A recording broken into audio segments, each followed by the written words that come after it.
Good morning, everyone. So now we have to start today new chapters. Chapter 8, Ratio and Proportions. Okay. Before this, we have learned till chapter 7. Due to poor weather condition, today I am not taking your Zoom class. So I have to upload this video on YouTube. So look, the chapter is what? Ratio and proportions. First, we will know about the ratio. Understand? Given ratio. What is ratio? The ratio of two quantities of the same kind and in the same unit is the fraction that one quantity is of the other. Okay इसका मतलब क्या हो गया? इसका मतलब एक तरह से ये होता है कि रेशियो जो होता है बिटवीन टू नंबर्स वो ये दिखाता है कि जो पहला नंबर्स है वो दूसरे के कंपैरिजन में कितना बड़ा है या कितना छोटा है, कितना अधिक है, यानी एक तरह से कंपेयर होता है। अगर सही लैंग्वेज में आप देखें तो ratio is the comparison between two quantities. ठीक है ना, दो क्वांटिटी के बीच में कंपैरिजन। लेकिन ज़रूरी क्या है कंपैरिजन के लिए?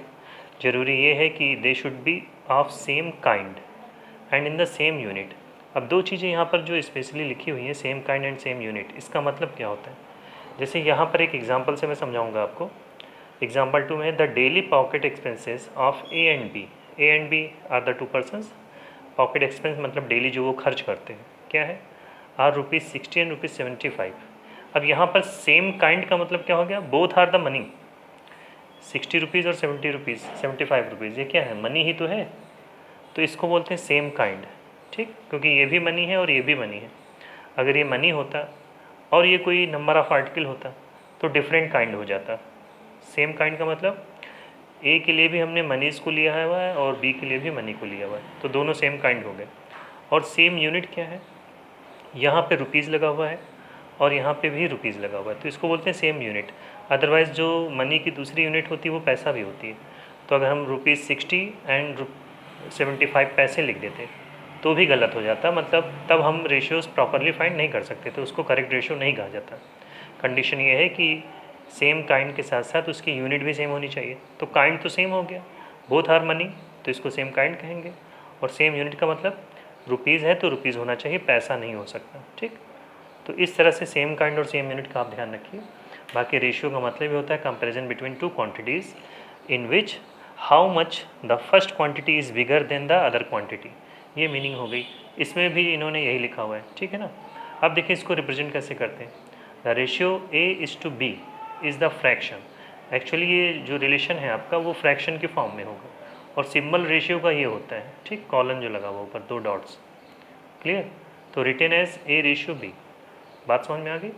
तो टू क्वांटिटीज़ हैं, अगर उनका रेशियो लिखना है तो फर्स्ट क्वांटिटी को आप ऊपर लिखेंगे, सेकंड क्वांटिटी को नीचे लिखेंगे, तो ये रेशियो हो जाएगा। लेकिन इसके पहले हम ये लिखते हैं, अगर हमें लिखना हो ratio of A:B, this become A:B। पहले हम सिंबल लगाएंगे और सिंबल के बाद इसको हम फ्रैक्शन में कन्वर्ट करेंगे। क्लियर? यहाँ तक हो गया आपका? ठीक। Terms of ratio. In the ratio A:B, we call the first term as antecedent and the second term as consequence.